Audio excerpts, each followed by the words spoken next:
यहाँ पर मैं एक पोस्ट ऑफिस में काम करता हूँ। मैं एक सरकारी कर्मचारी हूँ, एक पोस्टमैन। घर घर जाकर मैं चिट्ठियाँ बांट कर आता हूँ और मुझे अपना काम बहुत ज़्यादा पसंद है। मैं बचपन से घूमना फिरना पसंद किया करता था और बैठकर करने वाले कामों से बहुत जल्दी तंग हो जाता था। अगर कभी मुझे कहा जाए ना कि 1 घंटा आपको यहाँ पर बैठना है, बड़ा आसान सा काम करना है, आपको ज़्यादा पैसे मिलेंगे, हो सकता है आधे घंटे में ही मैं उठ जाऊं। मुझे ज़्यादा देर बैठने की आदत है ही नहीं, लेकिन मैं अपने साइकिल पर कई किलोमीटर दूर तक जा आता हूँ, बहुत थक जाता हूँ, फिर भी मुझे बहुत ज़्यादा खुशी मिलती है।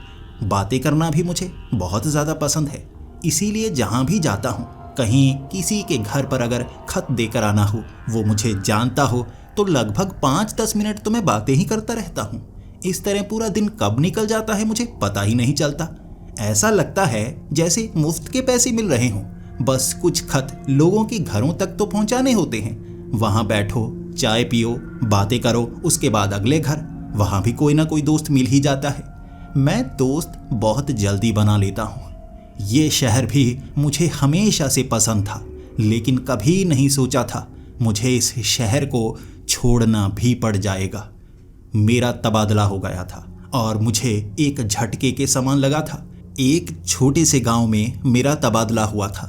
शहर में रहने वाला वापस गांव में जाकर नहीं रह सकता और मैं बस सोचे जा रहा था वहां कैसे रह पाऊंगा, कैसे जीऊंगा, क्या करूंगा। लेकिन अब तबादला हो गया है, यहाँ पर और कोई काम भी ढूंढ नहीं सकता जिसमें इतनी तनख्वाह मिल जाए। बहुत नीचे तक आना पड़ सकता है अगर मैंने ये काम छोड़ा।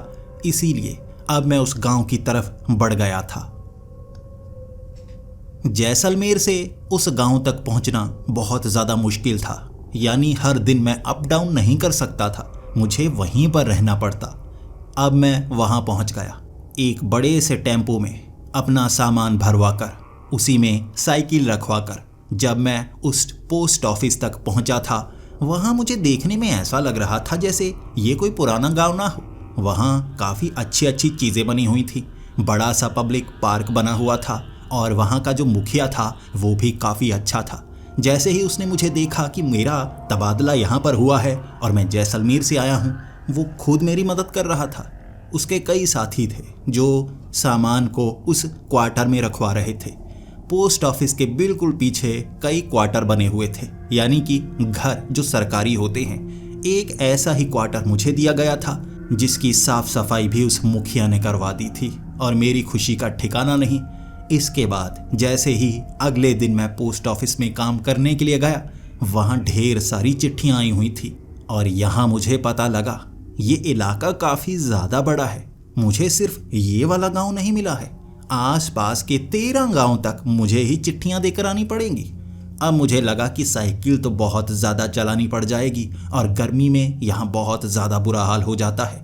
शहरों में किसी न किसी के घर में एसी लगा होता है, पंखे लगे होते हैं तो शरीर को सुखा सकते हैं, लेकिन यहाँ पर मैं साइकिल के सहारे कितना दूर तक जा पाऊँगा। यहाँ पर तो दोस्त भी नहीं है तो शायद ही कोई बात करेगा और गाँव में खाने पीने के लिए चीज़ें भी नहीं मिलेंगी। शहर में कहीं ना कहीं किसी ठेले पर खड़े हो जाओ, अच्छी अच्छी चीज़ें खाने को मिल जाती हैं। गांव में क्या ढूंढूंगा। सुबह सुबह जब वो बड़ी सी पोटली खतों वाली मुझे दी गई और एड्रेस के बारे में भी बता दिया गया, मुझे लगभग 5 गांव में आज जाना था, अलग अलग गांव में घूमना था। और यहाँ बताया गया कि ज़्यादातर जो पोस्टमैन है ना, वो दोपहर के 2 बजे बाद काम करते हैं।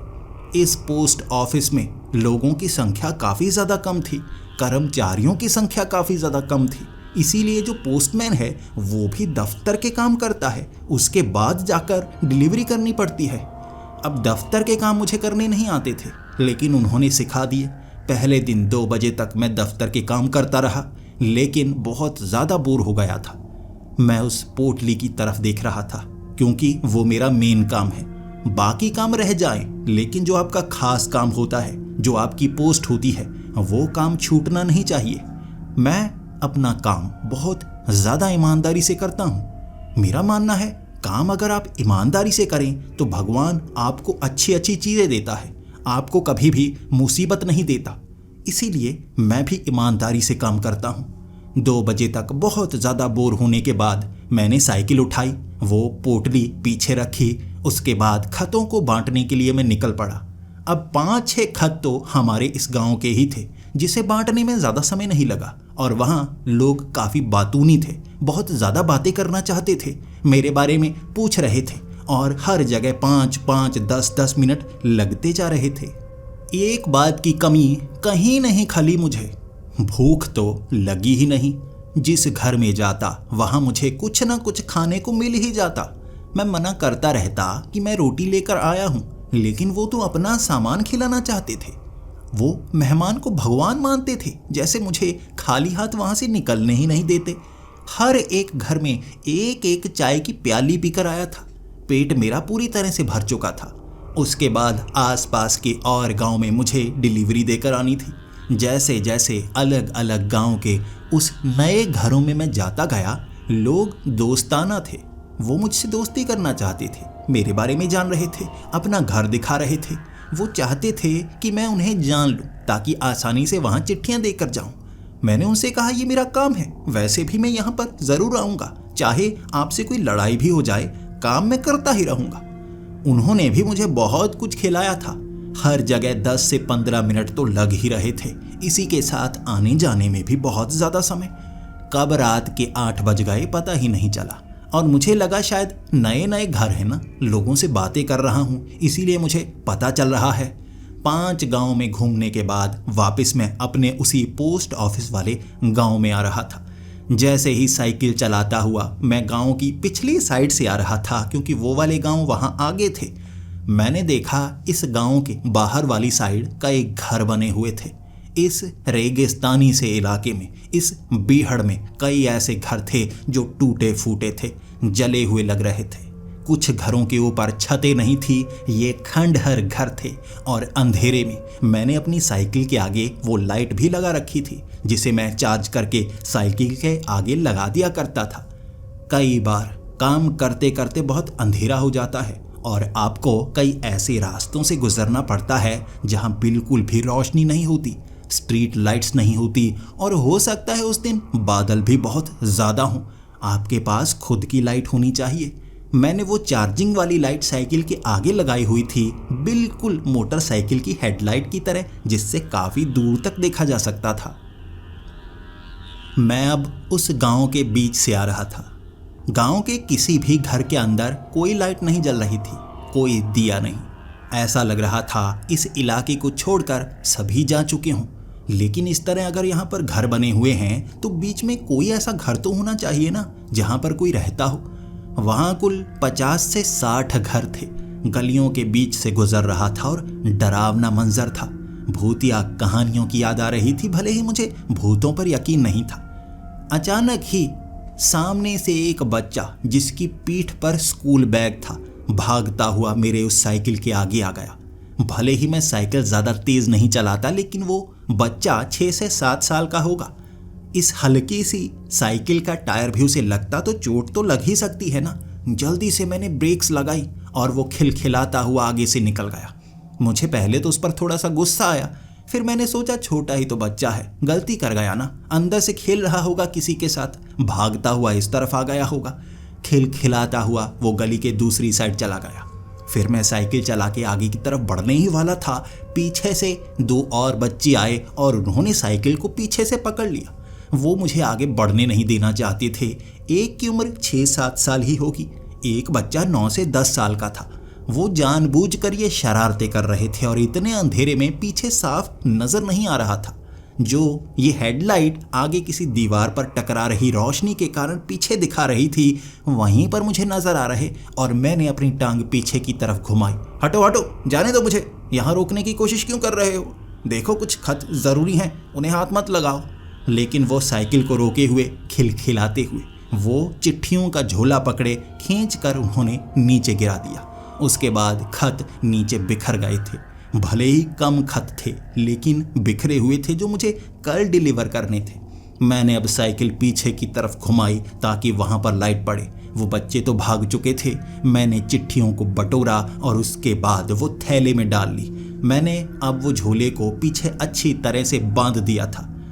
उसके बाद जब मैं साइकिल चलाकर थोड़ा सा आगे जा रहा था, एक घर की खिड़की खुली और वहां से एक बच्चे ने जैसे पानी से भरा हुआ गुब्बारा मेरे सर पर मारा। वो मेरे सर से टकराया और मेरे सर से पानी बहने लगा। बदबूदार पानी था वो, शरारत थी किसी की, जैसे नाली वाला पानी गुब्बारे में भर रखा था और मेरी खोपड़ी पर मारा, जिस कारण गंदी बदबू अब मुझसे आने लगी थी। एक पल के लिए गाली निकालना चाहता था। शहर में किसी और ने ऐसा किया होता तो कई लंबी लंबी गालियां दूर की रिश्तेदारी तक मैं निकाल देता, लेकिन एक छोटा बच्चा शरारत कर रहा हो, उसे गाली देने का मन भी नहीं करता है। फिर से मैंने खुद को समझाया, मैं चाहता था उस घर में जाकर शिकायत लगा कर आऊं। इनके माँ बाप यहीं पर होंगे ना, लाइट नहीं जलाते, गरीब होंगे, अंधेरे में रहते हैं, लेकिन बच्चों को तो ऐसा कुत्ते की तरह खुले छोड़ रखा है। वो तो आते जाते लोगों को इस तरह से तंग कर रहे हैं। मैं खुन्नस में था, लेकिन वहाँ से मुझे निकलना पड़ा और साइकिल लेकर वहाँ मैं काफ़ी तेज़ी से निकला। कई बच्चे पीछे भागे थे, कई घरों के अंदर से मुझे चिढ़ाने की कोशिश कर रहे थे, कई मुंह बना रहे थे। करीबन मैंने 10 से 12 बच्चे ऐसे देखे जो बहुत ज़्यादा शरारती थे और मुझे रोकना चाहते थे, लेकिन मैं रुका नहीं। वक्त बहुत ज़्यादा हो गया था। 8:30 बजे मैं पोस्ट ऑफिस पहुंचा था और वहां कोई कर्मचारी नहीं था। चाबी मेरे पास थी। मैंने पोस्ट ऑफिस के उस बाहर वाले लॉक को खोला, जल्दी से उस झोले को अंदर रखा और मुझे भूख नहीं थी।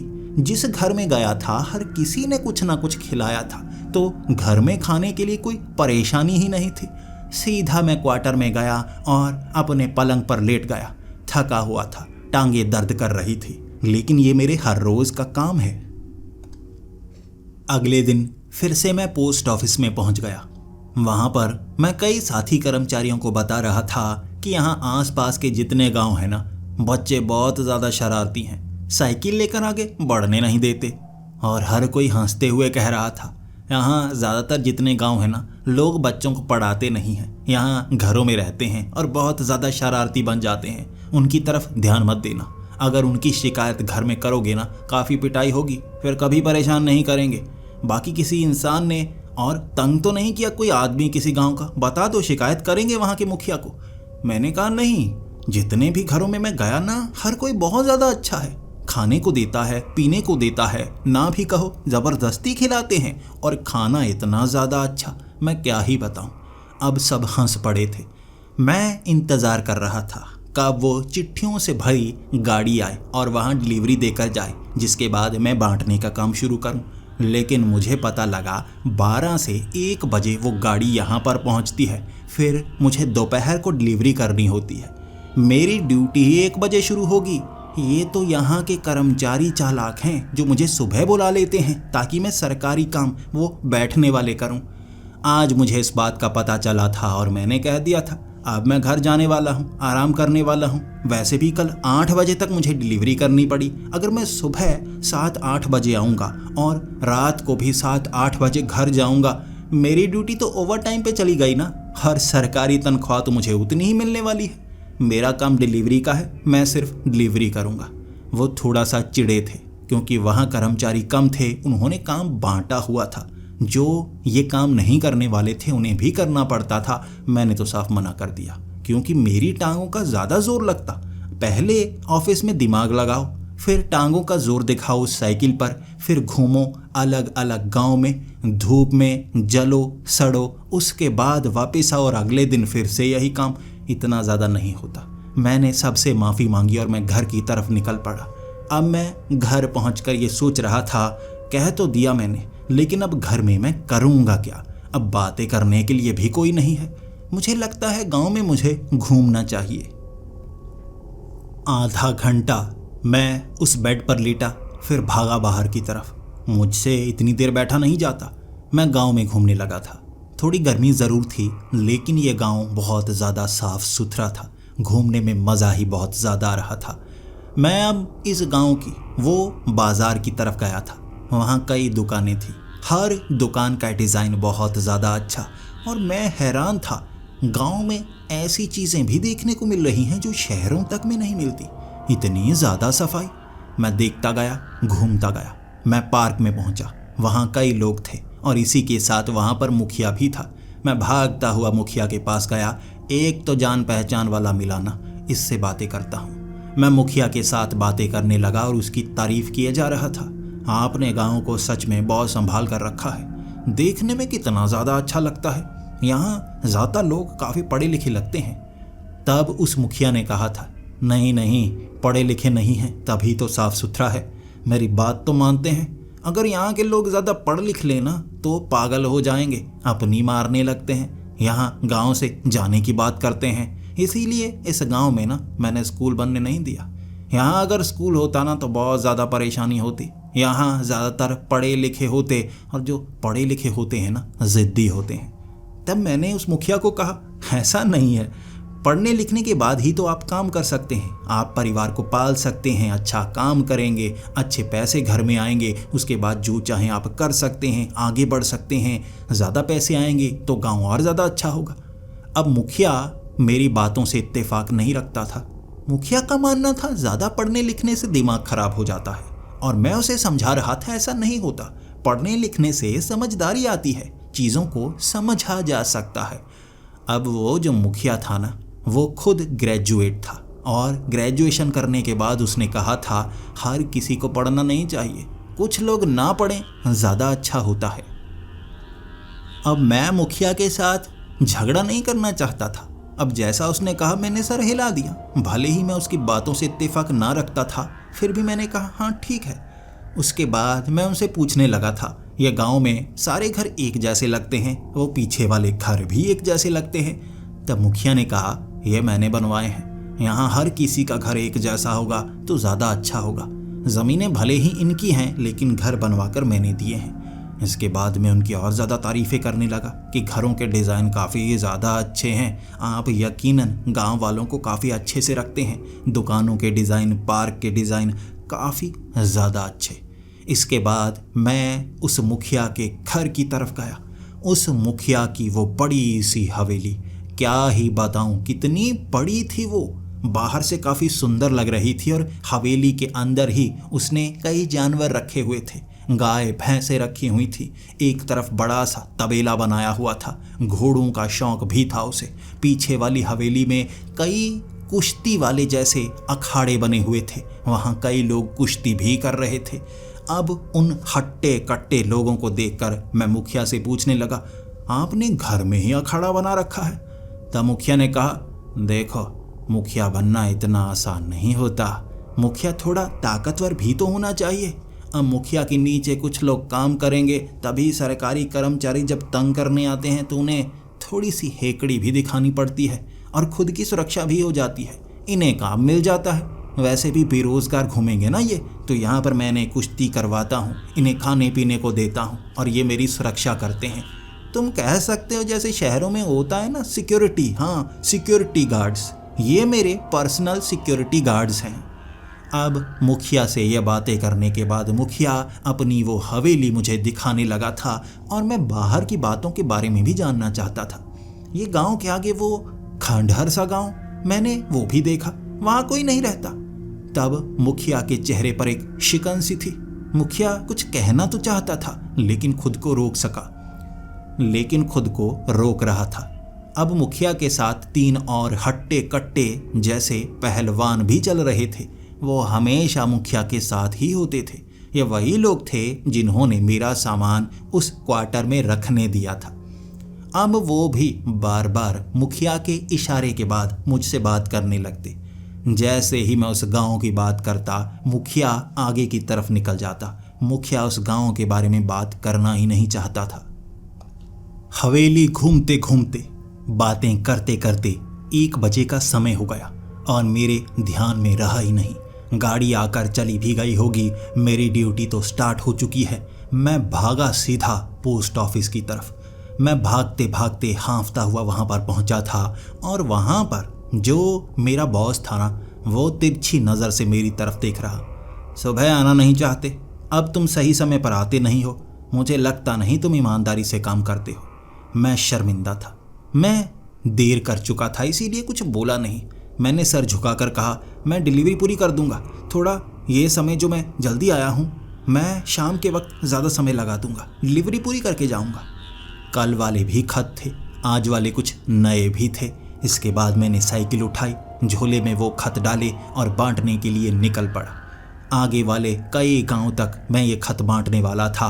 आज 7 गांव थे जहां पर ये खत बांटने थे मुझे। मैं एक एक करके उस गांव में जाता गया, खतों को बांटता गया। कई जगह रुकने को कहा जाता, मैं 5 मिनट बात कर पाता और निकलने की होती। वो ज़्यादा बातें करना चाहते थे लेकिन मुझे काम भी करना था। आज शर्मिंदगी हुई थी क्योंकि मैंने देरी कर दी थी। अब लोगों के पास मैं जा रहा था जो नए थे। नए गांव में गया और वहां उन्होंने ज़्यादा समय लगाया। भले ही मुझे खिलाया बहुत कुछ। मेरा एक झोला जो मैंने साइकिल पर एक तरफ टांग रखा था खाली, ताकि कुछ बचे हुए खत मैं उसमें डाल सकूं। वहाँ पर तो सब्जियाँ, खाने का सामान, भुजिए के पैकेट वो गिफ्ट दे रहे थे मुझे। मैं उनके गांव में नया आया हूँ, सरकारी कर्मचारी, वो बहुत खुश थे। घरों से निकाल निकाल कर खाने पीने की चीज़ें दे रहे। मैं शर्मिंदगी से महसूस कर रहा था। मांगने वाला नहीं था मैं तो डिलीवरी वाला, एक पोस्टमैन हूँ। लेकिन वो बड़े प्यार से चीज़ें दे रहे थे तो मैं मना भी नहीं कर सकता था। पूरा का पूरा झोला भर गया मेरा, जबकि खत मैंने बांट दिए। रात के 8:30 बजे तक। अब मुझे अपने गांव वापस आना था। साइकिल चलाने में परेशानी हो रही थी। आगे वाला झोला पूरी तरह से भरा हुआ, पीछे खतों वाला झोला पूरी तरह से खाली। इस तरह साइकिल चलाता हुआ मैं परचून की दुकान वाला लग रहा था। लेकिन तेजी से जैसे ही उस खंडहर गांव के बीच से मैं गुजर रहा था, अब मुझे लगा ये तो वो बच्चों वाला गांव है, मुझे दूसरी तरफ से आना चाहिए था ना। चलो कोई बात नहीं, अब घर आने के लिए गलत रास्ते का चुनाव भी तो हो ही सकता है। सामने 4 बच्चे खड़े हुए, हाथ में गुब्बारे लेकर। मैंने साइकिल वहीं पर रोक ली और उंगली से इशारा करके कहा, आज अगर गुब्बारे मारे ना, मैं पकड़ पकड़ के पीटूंगा बहुत और तुम्हारे माँ बाप को शिकायत लगा दूंगा। वो चारों बच्चे हंस रहे थे। वो ऐसे हंस रहे थे जैसे उन्हें डर ही ना हो। पूरी तरह से अंधेरा था उन खंडहर गांव में। मैं ये समझ नहीं पा रहा था ऐसे टूटे फूटे घरों में लोग रहते कैसे हैं। अब ये बच्चे इतने ज़्यादा शरारती कि वो हंस रहे लेकिन हट नहीं रहे रास्ते से। मैंने उनको कहा, देखो साइकिल के नीचे दे दूंगा, साइकिल बहुत ज़्यादा तेज़ चलाता हूँ, मेरा वज़न भी बहुत ज़्यादा है, ऊपर चढ़ा दूंगा मैं। वो बच्चे हंसते रहे लेकिन हटे नहीं।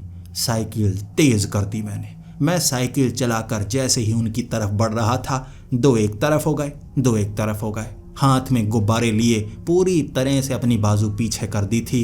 ये इस बात के संकेत थे कि गुब्बारा दोनों तरफ से पड़ने वाला था। फिर से बीच में मैंने साइकिल को रोक दिया और कहा, देखो तुम्हारी माँ को मैं शिकायत लगा दूंगा। वो हंसते रहे, कुछ बोले ही नहीं। मैंने हर किसी को कहा कि तुम्हारी माँ को शिकायत लगा दूंगा, लेकिन उनकी जैसे समझ में नहीं आ रही थी। उन्हें शिकार मिला था, गुब्बारे वाला शिकार, और वो छोड़ने वाले नहीं थे। चिढ़ा हुआ मैं घर भी जाना था। मैं साइकिल चलाने लगा और 2 इस तरफ 2 इस तरफ। गुब्बारे मेरी खोपड़ी पर मारे और उसके बाद भाग निकले। मेरे मुंह से बस गाली ही निकली थी कि तुम्हारी माँ की आंख, और उसके बाद वो कहीं अंधेरे में ही लोप हो गए। अब साइकिल की जो हेडलाइट थी ना, वो आगे की तरफ पड़ती थी और वो गायब हो चुके थे। मैं गीला। एक तो ये पानी कौन सा भरते हैं मेरी समझ में नहीं आता। नाली वाला पानी लग रहा था। नाली वाले पानी को गुब्बारों में भर भर के ये इस तरह से मारते हैं और इन्हें मैं ही मिलता हूँ, इन्हें और कोई नहीं मिलता। वैसे मुखिया को शिकायत तो लगानी होगी। यहाँ पहले तो देखता हूँ इनके माँ बाप कहाँ पर हैं। एक घर के पास मैं रुका था। वहाँ जैसे ही दरवाज़ा मैंने खटखटाया, वो दरवाज़ा जुड़ा हुआ ही नहीं था। दरवाज़ा ज़रा सा खटखटाया, वो दरवाज़ा ही पीछे गिर गया। घर के अंदर काई उगी हुई, झाड़ियाँ उगी हुई। मुझे अब ये पता लग गया था यहाँ तो कोई नहीं रहता। आगे वाले घर में गया, दरवाज़ा खटखटाया। इस बार दरवाज़ा गिरा नहीं। दरवाजे को मैं खोल नहीं पा रहा था। अंदर तो कोई नहीं था, लेकिन मैंने थोड़ा सा दरवाज़ा खोला। वो पानी के कारण फूला हुआ था, गीला दरवाज़ा। अंदर झाड़ियाँ उगी हुई। वहाँ एक पेड़ था जो घर के अंदर लगा हुआ। इस बात का सबूत, इस घर में भी कोई नहीं रहता। 2-3 घरों में मैंने ढूंढने की कोशिश की, वहाँ तो कोई रहता ही नहीं था। बच्चे कहाँ से आ जाते हैं ये। जैसे ही मैं साइकिल पर बैठने वाला था, मैंने देखा एक लड़की 6 साल की मेरे उस झोले को हाथ में पकड़े हुए, भुजिए का पैकेट उसके हाथ में था और जैसे मुंह से खोलने की कोशिश कर रही। मैंने दूर से ही चिढ़कर कहा, ये मेरा सामान है, इस तरह से चोरी करने की ज़रूरत नहीं है, मैं पुलिस को बुलाऊंगा। वो बच्ची हंसती रही। उसके बाद उसने वो भुजिए का पैकेट बीच में रख दिया। अब एक 5 रुपए का चिप्स का पैकेट भी एक घर में मुझे मिला था। मैंने वो झोला उससे छीन लिया, लेकिन 5 रुपए का वो चिप्स का पैकेट मैंने बड़े प्यार से उसको दिया। देखो बेटी, चोरी नहीं करते, ऐसे मजाक अच्छे नहीं होते। ये पैकेट लो और ये चिप्स खाओ, बहुत ज़्यादा अच्छे हैं। देखो, अगर तुम तंग नहीं करोगी तो मैं तुम्हें कुछ नहीं कहूँगा, तुम्हारी शिकायत नहीं लगाऊंगा। वो चिप्स का पैकेट लेकर हंसती हुई वहाँ से चली गई। अब मैंने झोला साइकिल पर टांगा। जैसे ही आगे बढ़ने लगा, अब 2 मोटे मोटे लड़के थे जिनके पेट काफ़ी आगे की तरफ निकले हुए। 12-12 साल के तो होंगे वो। उन्होंने हाथ में लिफाफे पकड़े हुए और उन लिफाफों में कुछ था। मैं समझ नहीं पा रहा था लिफाफों में क्या है, लेकिन जब करीब आया समझ में आ गया। उन्होंने लिफाफों में पानी भर रखा था। कमीनों के पास गुब्बारे कम पड़ गए होंगे तो लिफाफे में नाली का पानी भर के आए थे। जैसे ही साइकिल निकाल रहा था, पहले तो बड़े प्यारे से मासूम से लग रहे थे, जैसे कुछ करने नहीं वाले, कहीं से सामान लेकर आ रहे हैं। लेकिन जैसे ही घुमा कर गुब्बारे मेरे मुंह पर मारे ना, पूरा का पूरा पानी मेरे शरीर से निकल रहा था, पूरा गीला हो गया था और पत्थर जैसी चोट लगी थी मेरे सर पर। मेरा सर चकरा रहा था। अब वो लिफाफे में जो पानी होगा उसका वज़न 2 किलो से ज़्यादा होगा। मोटे मोटे लिफाफे थे, अपनी तरह के तो लिफाफे लेकर आए थे वो दोनों मोटे। मेरे सर पर दोनों तरफ से मारा था और मेरा सर चकरा रहा, मैं एक तरफ गिर गया। वो हंसते हुए वहाँ से भाग निकले और मैं बस गालियाँ ही निकाल सकता था। अब बच्चों पर तरस नहीं आ रहा था। मैं बच्चों को मारता नहीं, गालियाँ नहीं देता, लेकिन ऐसे बच्चों का क्या करूं जिसके माँ बाप नज़र नहीं आ रहे और ये शरारती इतने ज़्यादा तंग करते हैं। उसके बाद मैं साइकिल लेकर उस खंडहर घरों से बाहर निकलने ही वाला था। आगे 4-6 से 10 साल की बच्चियां थी। वो अपनी पीठ पर स्कूल बैग टांगे आगे की तरफ जा रहे। उनके कपड़े जैसे अभी अभी पहने हुए लग रहे थे, स्कूल की ड्रेस पहनकर कहीं जा रहे। और मैं सोच रहा, ये कैसा हाईटेक गांव है भाई। रात के वक्त बच्चे पढ़ने के लिए जाते हैं, रात को शरारतें करते हैं, यहाँ होली खेल रहे हैं। ये गांव है या अजूबा है। वो बच्चियाँ चलती हुई आगे की तरफ बढ़ रही और मुझे लग रहा था इसमें भी कोई शरारत है, ये मुझे फंसाएंगे, ये कुछ ना कुछ करेंगे। मैं जैसे ही साइकिल करीब से निकालने वाला था, एक बच्ची चिल्लाकर बोलने लगी, आओ स्कूल चले हम, आओ स्कूल चले हम। सभी बच्चियां मेरे इस साइकिल को घेर कर इर्द गिर्द चक्कर लगा रहीं और ये कह रही, आओ स्कूल चले हम, आओ स्कूल चले हम। और मैं थोड़ा सा चिढ़ा हुआ भी था। मैंने उसको कहा, तुम जाओ स्कूल, मैं तो पढ़ चुका हूँ, मुझे स्कूल जाने की कोई ज़रूरत नहीं है, अपने माँ बाप को लेकर जाओ, मैं घर जाना चाहता हूँ। वो साइकिल के इर्द गिर्द घूमे जा रहे और मैं बहुत ज़्यादा चिढ़ा हुआ मैंने साइकिल आगे की तरफ बढ़ाई। एक बच्ची के साइकिल का टायर लगा और वो थोड़ा पीछे गिरी। फिर मुझे थोड़ा सा डर भी लगा, कहीं ज़्यादा चोट तो नहीं लग गई। जल्दी से साइकिल से उतरा और मैं उसे पकड़ कर कहने लगा, यार क्या करते हो तुम, कह तो रहा हूँ मुझे नहीं जाना है, साइकिल के बिल्कुल आगे आ रहे हो, मुझे यहाँ से जाना है। मैंने उसे खड़ा किया। वो मुस्कुरा रही थी, लेकिन उसके सर पर चोट लगी हुई थी। शायद नीचे पत्थर होगा जो उसके सर से टकरा चुका था और ज़रा सा खून निकल रहा। मैंने जेब से रुमाल निकाला और सर पर ज़ोर से गांठ बांध दी ताकि ज़्यादा खून ना निकले। फिर मैं उससे पूछने लगा था, तुम्हारा घर कहाँ है, तुम्हें घर छोड़कर आता हूँ, तुम्हें चोट लग गई ना, देखो तुम मुझे तंग कर रहे हो, इस गाँव में बच्चे बहुत तंग करते हैं, मुझसे गलती हो गई, देखो मुझे माफ़ कर दो, घर कहाँ है तुम्हारा। अब बाकी जो बच्चियां थी ना, उस बच्ची को पकड़कर वहाँ से खींच कर ले गई और मैं उसे रोक रहा था, इसके खून निकलेगा, इसके खून निकलेगा ज़्यादा, रुको मैं आता हूँ इसे छोड़ने के लिए। उन्होंने मेरी एक बात ना सुनी, उसे खींचती हुई वहाँ घरों के पीछे ले गई और मुझे लगा अब थोड़ी देर इंतज़ार करना होगा, इसके माँ बाप आएंगे बात करने के लिए और मैं भी कहूँगा मेरी गलती थोड़े ना है। लेकिन 10 मिनट तक वहाँ कोई बच्चा नहीं आया, कोई माँ बाप नहीं आए। पीछे देखा मैंने, 2 मोटू हाथ में लिफाफा पकड़े पानी भर के आ रहे थे। अब वो पीछे थे। मैंने साइकिल भगानी शुरू कर दी। अब उन मोटे लड़कों से कौन लड़ेगा, मैं बात करूंगा वो लिफाफे घुमाकर मुंह पर मार देंगे नाली वाले। मैं तो निकल पड़ा वहां से, तेजी से साइकिल चलाई और पीछे से वो हंस रहे थे। अब उनके मुंह से भी शब्द निकले, अंकल रुको रुको अंकल, आपको कुछ देना है। मैंने कहा मैं नहीं लेने वाला। मैं साइकिल चलाकर घर पहुंच गया था। अब भूख तो नहीं थी, लेकिन बेड पर लेटा हुआ चिढ़ा हुआ मैं।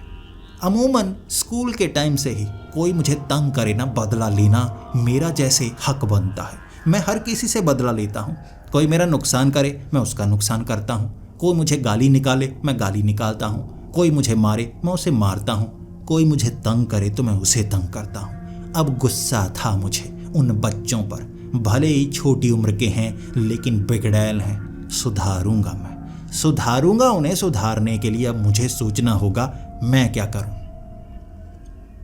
अगले दिन मैं पोस्ट ऑफिस 9:30 बजे पहुंच गया। बहुत ज़्यादा गुस्से में था। मेरे बॉस मुझसे पूछने लगे थे, इतनी जल्दी क्यों आ गए? 1 बजे आने वाले थे ना, तभी तुम्हें वो पोस्ट मिलेंगी ना जिसमें तुम्हें बांटना है। मैंने कहा मैं उस लिए नहीं आया हूँ, मैं यहाँ शिकायत करने आया हूँ। मुझे काम करने नहीं दे रहे गाँव वाले। तभी मेरे बॉस कहने लगे, कौन है? मुखिया को बताएंगे, देखते हैं किस गांव में कौन तुम्हें काम करने नहीं दे रहा।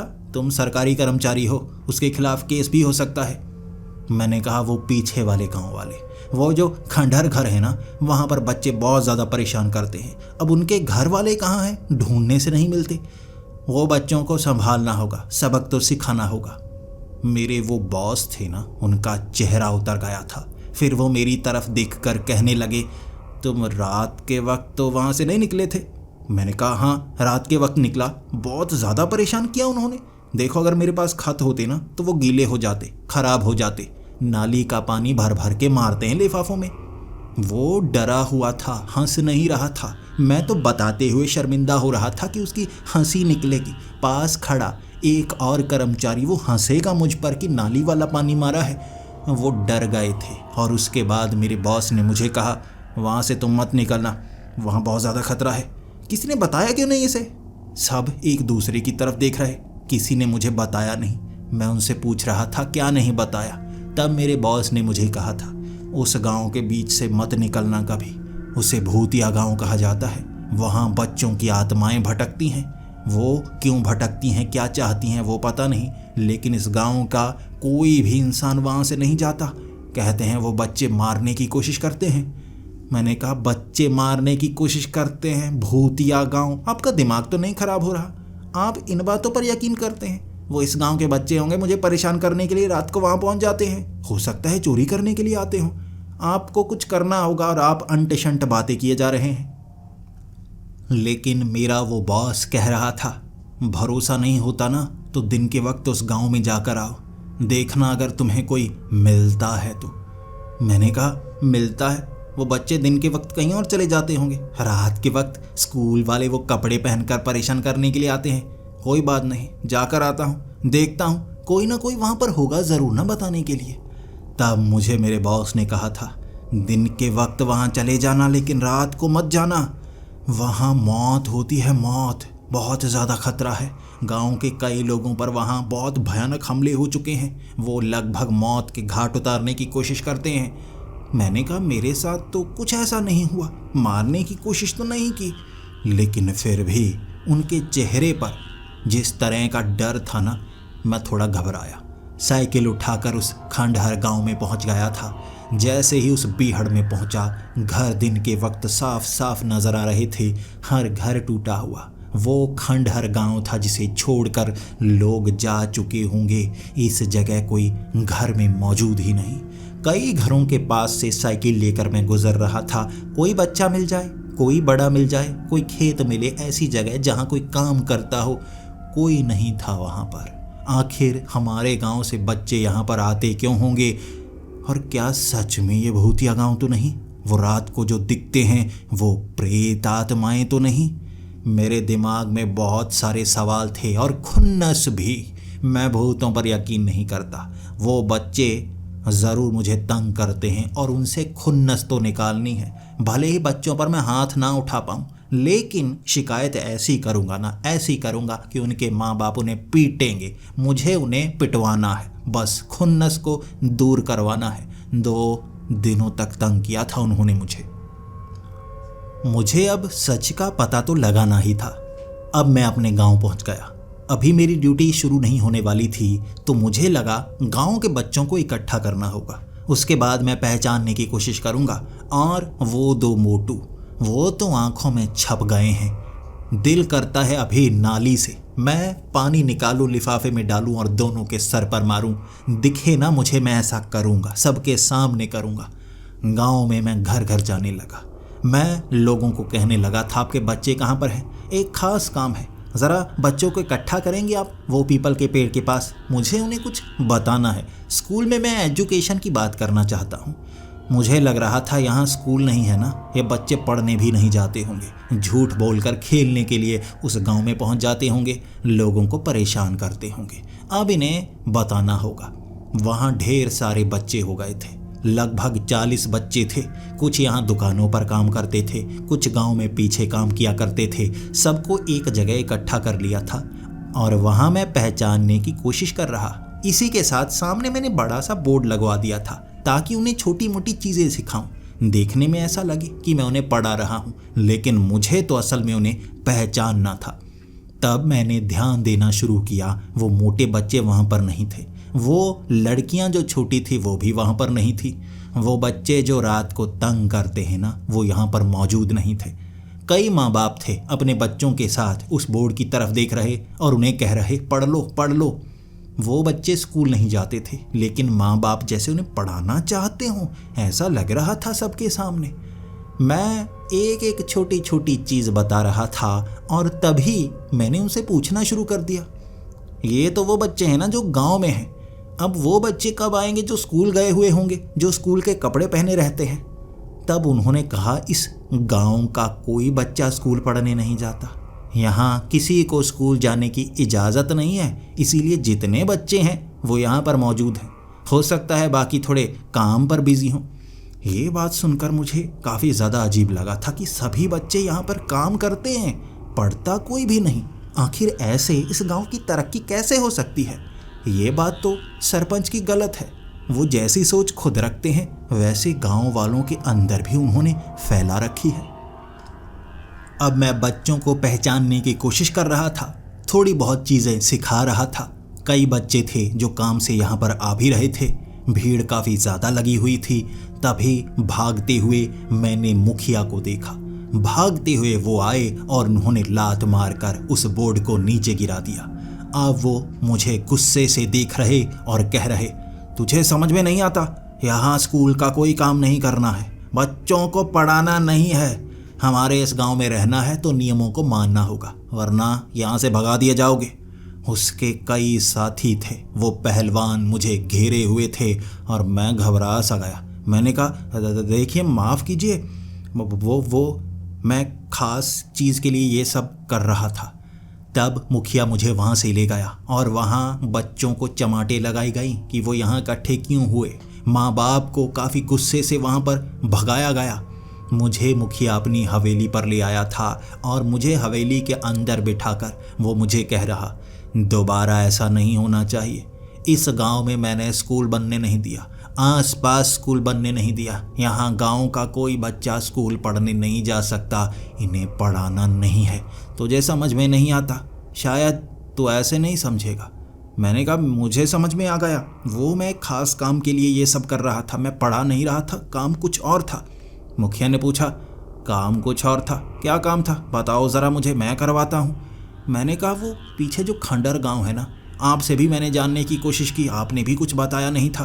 वहाँ मैं रात को जब गुजरता हूँ ना, जब काम करके वापस आ रहा होता हूँ, मुझे बच्चे परेशान करते हैं। वो स्कूल के बच्चे हैं जो बहुत ज़्यादा परेशान करते हैं। बस मैं पहचानना चाहता था इनमें से कौन से हैं वो बच्चे। मैं सबको इकट्ठा करता। वो दो मोटू जो लिफाफे में नाली वाला पानी भर के मारते हैं, मैं उन्हें पीटना चाहता था, इसीलिए इन बच्चों को इकट्ठा किया। पढ़ाना नहीं चाहता था मैं। अगर आप मेरी मदद कीजिए, आप उन बच्चों को लेकर आइए, मैं उन्हें सबक सिखाना चाहता हूँ। तब वो मुखिया थोड़ा घबरा गया था और मुझे समझाने लगा, वो जो बच्चे हैं ना, वो इस गांव में नहीं मिलेंगे तुम्हें। वो इस गांव में नहीं मिलेंगे, किसी और गांव से आते हैं, वो बच्चे किसी स्कूल में पढ़ते हैं। तब मुखिया भी घबराया हुआ वो पहलवान भी थोड़े से घबराए हुए। तब मुखिया कहने लगा, वो बच्चे किसी और गांव से नहीं आते, वो जिंदा ही नहीं हैं, वो प्रेत आत्माएं हैं जो खंडहर गांव में भटकती हैं, लोगों को मारने की कोशिश करती हैं। वहाँ गांव वाला कोई नहीं जाता। तुम्हें किसी ने बताया नहीं कि उस तरफ नहीं जाना है? तुम्हें वो बच्चे मिले और तुम जिंदा बच गए ना, खुशकिस्मती है तुम्हारी। गांव का कोई आदमी वहाँ जाता है ना, वो जिंदा बड़ी मुश्किल से बचता है, वो मारा ही जाता है लगभग। मैं अब मुखिया से ये बातें सुनकर काफ़ी चिढ़ने लगा था। अब उन बच्चों ने मुझे परेशान किया था, वो बच भी रहे थे। लोगों का मानना था वो प्रेत आत्माएं हैं। अब सबक सिखाऊं तो कैसे सिखाऊं? मैं गुस्सा कर रहा था और मुखिया से कह रहा था, मुझे ये बातों का नहीं पता, मुझे खुन्नस है उन बच्चों से, मुझे बदला लेना है। अब वो मुखिया हंसने लगा था। बच्चों से बदला लेना है, और वो भी मरे हुए बच्चों से। मैंने कहा, मरे हुए? कब मरे वो? कब मरे? बताइए, कब मरे, कैसे मरे, कुछ बताइए तो सही। मुखिया का चेहरा उतर गया और तब वो पहलवान आए और मुझे उठाकर कहने लगे, चलो चलो, तुम्हारे जाने का समय हो गया, चलो तुम्हारे जाने का समय हो गया, काम पर चलो। यहाँ मुखिया जी को ज़्यादा परेशान मत करो, मुखिया जी को और भी बहुत सारे काम करने हैं। उसके बाद मैं पोस्ट ऑफिस आ गया था, लेकिन मेरे दिमाग में बस यही बात घूमे जा रही थी, आखिर वहाँ कौन है वो बच्चे? ये भूत हैं तो इस पर कोई कुछ करता क्यों नहीं? किसी तांत्रिक को बुलाकर क्यों नहीं लाया जाता? किसी तांत्रिक को बुलाकर क्यों नहीं लाया जाता? और क्या सच में भूत हैं भी या नहीं, इसके बारे में कोई पता क्यों नहीं करता? मैं उसके बाद पोस्ट ऑफिस में पूछ रहा था उस गांव के बारे में, किसी को वहां पता नहीं था। फिर मैं गांव वालों से पूछना शुरू हो गया। गांव वाले घबरा रहे थे उस गांव की बात करने के लिए। वो इस गांव का हिस्सा तो था, लेकिन उसके बारे में कोई बात करना नहीं चाहता था। क्या हुआ वहाँ? वो भूत कब से आए, कैसे वहाँ रहने शुरू हुए, और कोई तांत्रिक वहाँ क्यों नहीं आता? किसी के पास इसका जवाब नहीं था। हर कोई डरा हुआ था। वो इसके बारे में बोलना नहीं चाहते थे, जैसे सभी गांव के लोग डरते थे उन बच्चों की बात करने से। मैं गांव में घूमना शुरू हो गया और उसके बाद मैंने साइकिल उठाई, काम करना शुरू कर दिया। जिसके घर मैं खत लेकर जाता उससे यही सवाल करता, सख्ती से करता। गांव में किसी ने कोई जवाब नहीं दिया था। उसके बाद मैं आसपास के गांव में घूमना शुरू हो गया। अब आसपास के गांव वाले उनके चेहरे बता रहे थे, उन्हें सच में कुछ नहीं पता था। हमारे गांव में सबको पता था, लेकिन वो बताने से डरते थे। बाकी गांव में लोगों को पता ही नहीं था। वो खुद कहते हैं वहाँ पर भूत प्रेत नजर आते हैं। कई लोग जो आसपास के गांव में भटक कर वहाँ पर पहुँच जाते हैं ना, वो बच्चे उन्हें तंग करते हैं, भगा देते हैं। लेकिन हमने सुना है जो उस गांव के लोग जब उस जगह जाते हैं ना खंडहरों में, तो उन्हें मौत के घाट उतार दिया जाता है। शायद उस गांव का कोई राज है उन खंडहरों में। अब मैं उस राज को जानना चाहता था और कई गांव में घूमा मैं। वहाँ एक ही कहानी सुनने को मिली। वो बच्चे गांव के बाहर वाले जो लोग हैं ना, उन पर हमला नहीं करते, उन्हें बस तंग करते हैं। गांव वालों पर हमला करते हैं, मारने की कोशिश करते हैं। लेकिन ऐसा क्यों? ये राज जानना था मुझे, जो मुझे इसी गांव के लोगों से ही पता चलने वाला था। मैं कई लोगों से ये सवाल पूछ चुका था और लगभग 7 बजे ही मैं गांव वापस पहुंच गया था। अब भी कई लोगों से सवाल करने थे मुझे। मैं जैसे ही अपने क्वार्टर में पहुंचा, वहाँ 2 बुजुर्ग थे। वो पति पत्नी, बूढ़े थे बहुत ज़्यादा। वो मुझसे उस गांव की एक ख़ास बात करना चाहते थे। मैं उन्हें क्वार्टर में ले आया। उसके बाद मैं उनसे पूछना शुरू हो गया, आप क्या बताना चाहते हैं? और उन्होंने जो बताया, मेरी आंखों से आंसू भी निकले थे और मुझे दुख भी लगा था। उन्होंने कहा, यह बात 10 साल पुरानी होगी। वहाँ भी बहुत सारे लोग रहा करते थे। हर घर में जैसे उजियाला था। वहाँ बच्चे थे, लेकिन उसके बाद यहाँ किसी को पढ़ने नहीं दिया जाता था, स्कूल जाने नहीं दिया जाता था। एक बहुत करीब के गांव में स्कूल बना था। वहाँ पर इस गांव के इस हिस्से के जो बच्चे थे ना, वो स्कूल जाना शुरू हो गए। और गांव का जो मुखिया है ना, बच्चों को पढ़ने नहीं देना चाहता। वो गांव का सबसे बड़ा गुंडा है, जिसने पहलवान पाल रखे हैं ताकि कोई भी उसके खिलाफ काम ना कर पाए। गांव में जितनी दुकानें हैं, वहाँ पूरी की पूरी कमाई उस मुखिया के पास जाती है। वो जो चाहता है वो करता है, लोगों से पैसे लेता है और गांव में अवैध काम भी करता है। उसकी हवेली के पीछे वाले हिस्से में कई अवैध शराब की जैसे फैक्ट्रीज बनी हुई हैं, नशीली चीज़ों की फैक्ट्रीज बनी हुई हैं, हथियार रखे हुए हैं। वो सारे इलीगल काम यहाँ पर करता है और गांव वालों को गुलाम बना कर रखता है ताकि वो पढ़ ना पाएं। अगर पढ़ेंगे तो समझदार बनेंगे, समझदार बनेंगे तो उसके खिलाफ जाएंगे, और ये वो मुखिया चाहता नहीं। 10 साल पहले यहाँ से बच्चे जब स्कूल में जाना शुरू हुए थे तो मुखिया ने धमकाया था, लेकिन घर वाले माने नहीं। वो इकट्ठा हो गए थे। उनका कहना था कि वो मुखिया के खिलाफ लड़ने की कोशिश करेंगे, वो पुलिस के पास जाएंगे। 40 से 50 घर थे वहाँ पर, इतने ज़्यादा घर, और वो लोग भड़का रहे थे बड़े गांव के इस हिस्से को भी। लेकिन मुखिया ने उस रात उस गांव में आग लगवाई थी। इसके पहलवानों ने घेर लिया था गांव को चारों तरफ से और लोगों को घरों के अंदर बंद करके जला दिया था। बच्चों को एक खास हॉल में पेड़ के पास बांध कर जलाया था, जलाकर मारा था, उनकी हड्डियां तक को नदी में बहा दिया था। कोई सबूत नहीं मिला था। ये बात गांव के अंदर ही रह गई। जब कोई बाहर जाने की कोशिश करता उसे मरवा दिया जाता।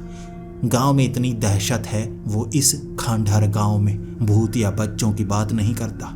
सबको पता है ये उन बच्चों की प्रेत आत्माएं हैं जो बदला लेना चाहती हैं गांव वालों से, लेकिन बाहर वालों को सिर्फ परेशान करती हैं। ये वो आखिरी दिन था जब मुखिया उस गांव के हिस्से में गया था, खंडहरों में गया था। उसे इसके बाद वहां जाने की ज़रूरत नहीं पड़ी। गलती से कोई एक ऐसा पहलवान वहां जाता तो बहुत पिट कर आता, जख्मी होकर आता, और कई लोग इस गांव के वहां मर भी चुके हैं। मुझे जब ये वो बूढ़े पति पत्नी बता रहे थे, यहाँ आवाज़ें होने लगी थी। ऐसा लग रहा था जैसे मेरे घर के इर्द गिर्द बहुत भीड़ आ गई हो। दरवाज़ा खोला था मैंने और बाहर वो मुखिया खड़ा, उसके पहलवान हाथ में तलवारें लिए, वो बंदूकें लेकर भी आए थे। वो घेर कर मुझे धमका रहे थे। तब उस मुखिया ने बूढ़े पति पत्नी को देख लिया। तब वो मुखिया कहने लगा था, तुम थे 10 साल पहले जो बहुत लोगों को बताते थे लेकिन पकड़े नहीं गए। जानता हूँ तुम इसे बताने के लिए आए हो। अब तुम चुप रहने वाले तो है नहीं, और ये पढ़े लिखे लोग चुप नहीं रहते। तुम्हें मरना होगा तुम्हें। मैंने जल्दी से दरवाज़ा लगा दिया और क्वार्टर के पिछले वाले दरवाजे से हम तीनों भाग निकले थे। वो पति पत्नी बूढ़े थे, भाग नहीं पा रहे थे, उनसे भागा नहीं जा रहा था। उनके बेटे को, उनके पोते को वहाँ जलाकर मारा गया था। मैं उन्हें बचाना तो चाहता था, लेकिन उनके साथ भागता तो मैं भी पकड़ा जाता। उन्होंने मुझे कह दिया, तुम भागो, उस गांव की तरफ भागो, ये डरते हैं वहाँ जाने से, वहाँ नहीं पहुँच पाएंगे। लेकिन मैं उन्हें भी बचाना चाहता था। पीछे से वो भीड़ तलवारें लिए मेरे होश उड़े थे, मेरी हिम्मत टूटी थी। मैं उन्हें छोड़कर भागा था। पीछे एक झलक देखी थी मैंने, वो एक तलवार जो उस बूढ़ी औरत के पेट के आर पार कर दी थी एक कमीने ने, लेकिन मैं उन्हें बचा नहीं सकता था। वहाँ 40 से 50 लोग थे, हट्टे कट्टे तगड़े। मैं क्या करता? गांव वाले तो डरपोक थे, डरते थे उनसे।